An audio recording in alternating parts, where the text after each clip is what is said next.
Yo, what's good, people? Today is going to be episode 9 of Raven 101. I've had to do some exams for uni, so that's why I haven't really been uploading for the past week and a half. But yeah, I'm back anyway. So I think today I'm going to do parries and also defensive options as well. So in what defensive situations can you use her parries in as well?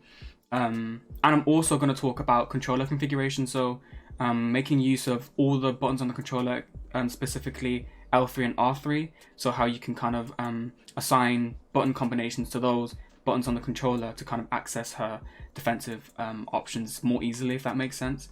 So yeah, I'm going to jump into the video. Yo, what's good, people? I'm going to start off by showing my controller configuration.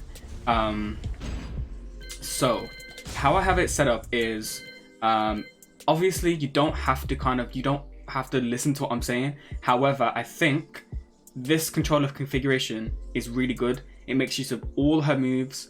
You can access all her move list by this controller configuration. So I have generic grab as R3. So you press the right button down and you get generic grab. I also have L3 as key charge. Just for example, if you want to do the key charge setup, she has some key charge shenanigans that you can make use of. You can assign this to 2+3 if you want to, just for other characters, but for Raven specifically, I use it as key charge. So we're gonna get into it. You can kind of configure these as you like. I have 1+4 as R2, so I can access her grabs easier. So obviously one grab and her back turn grab. I can just access it by pressing R2. So the reason why I have generic grab as R3 is because I can easily parry. And the problem with pressing two buttons at once on controller is it's reliable, but if you press one button slightly quicker, you don't get the parry.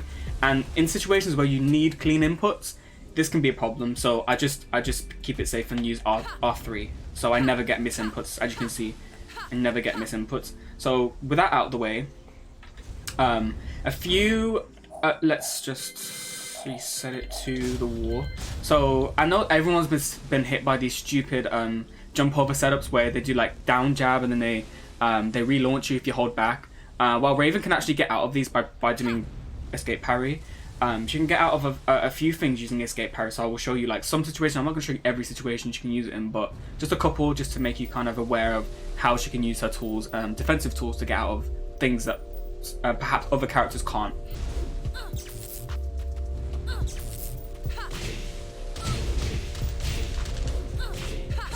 So she can actually get out of this. So if we get to the wall, she's gonna launch me.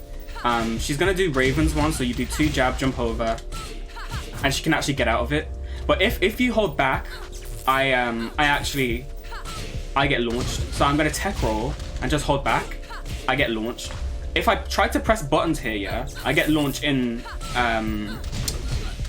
neutral. So do you see what I mean? I get launched. So it's not a good idea to press buttons here. However, Raven can get out of this by, as you can see, it does have to be at an angle, but that was too far. I'm gonna key charge so I get hit neutral guarding. So yeah. She's gonna jump over, and she's gonna escape parry. I mean, they could react and do a down 4 or something, but it's more. I'd rather take that than getting launched. And yeah. And okay, another situation. I'm gonna pick Geese. All right. So another character we're gonna get into is Geese. So as you know, he has quarter circle back. 2, and then he's got the mid and the low, so he can actually, it is a mix-up, but you can fuzzy. It's kind of hard to fuzzy it though, especially when you're online and it's, you're under pressure or you're in tournament or whatever, so you can fuzzy it. And he has the mid obviously as well, so let's show that as well. And why this is scary is because when he's in max mode, he can do the EX version kind of, and they both lead to combos. So the mid bounces, so you can get a combo, and then the mid sweeps, so you can get a combo. And obviously, if you get hit, it's peak because you get a ground hit. So yeah, if you delay parry, so you can parry both options. So you can do this. So you delay parry and it beats both options here. Another example of this is, let me record them again. So let's say you're at the wall, right, or in mid screen, and he does this. So as you know, or people might not be aware of this, but you can actually duck this and launch it. So that's not so if a Geese is just doing this option, you need to punish him and launch him. But if he clocks onto your ducking, he's gonna do this. So he's gonna do this version. So you can't duck. If you duck, you get hit. And both options wall splat. So at the wall, this is really dangerous, kind of a mix up. But I wouldn't recommend doing this at the wall. However, you can actually get out of this mix up by parrying again. So you just mash parry and it works. So if he does the high option now, the mid high, it parries it as well. So you can get out of both options by just parrying, kind of the mix up, I suppose. So it's a really good option. So just mash parry. So that's Geese, you know, and he's got like, for example, he can bait this. He can bait like you parrying, so he can just do, you know, he can bait the parry, so you can be baited to do it. But the first few times, you know, if he's spamming this, or any characters like spamming the jump over setups or anything, you can use escape parry in a way that is really annoying. It feels like you can't hit Raven. Another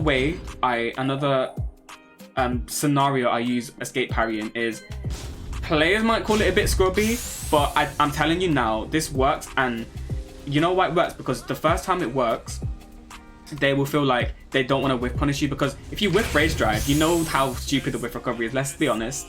So if you do this, just mash escape parry, and because you can't be hit, if they're on point and they whiff punish you, fair play. But if they're too late, anything they do is going to get escape parried, because this parry is, I'm pretty sure, is a 1 frame parry.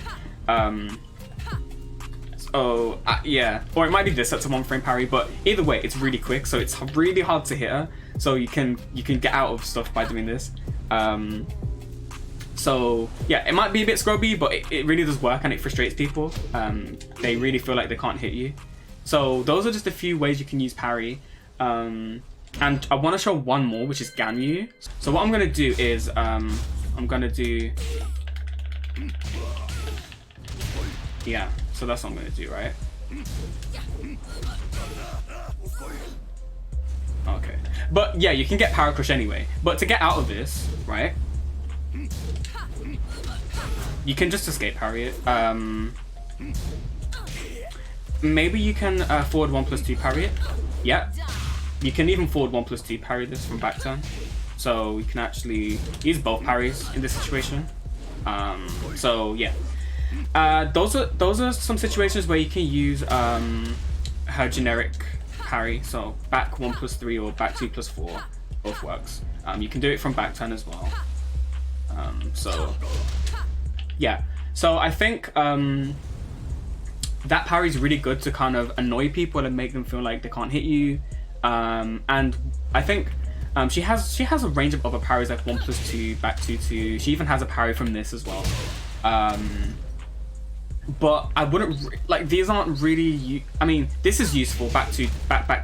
So for example, you can do like stuff like while standing 2, back 2. You can do down forward 1, back 2, stuff like that. So for example, if I show you what I mean now.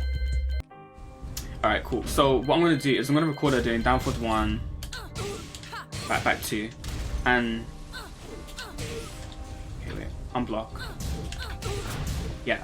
So you can do parries, but obviously you can step after this if you do like jab.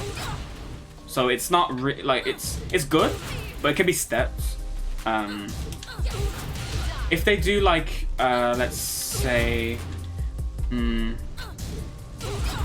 if they do like strings from it, like a down forward 1-1, then they're gonna get hit, right? But if they do the single move, they can just block it, or step it if they read it.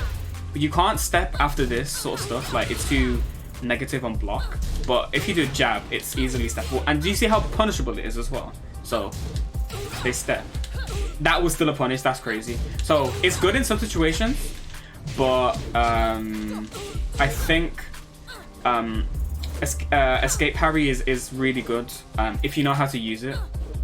And you can use it in the same kind of way as back 2. So you can do down forward 1 escape parry. You can do while standing 2 escape parry. You know, escape parry. So it's, you know, you can use this in, just be creative with the parries, I suppose. Just be you know, if you find yourself in situations that you can't get out of, maybe try to use escape parry and see how it works, because there's a lot of situations you can get out of using this move. But yeah, those are some tips, and also the controller configuration at the start really helps use a lot of her moves. So yeah, those are just a few tips and tricks, guys. I hope you enjoyed the video, and sorry for the short hiatus. It's weird to say, but yeah, I had exams I had to do, but I'm back now, so hopefully I can, you know, bring a few more videos out for you guys. Wow, I just messed it up. I'll have to fix that later. So yeah, until next time, guys, peace.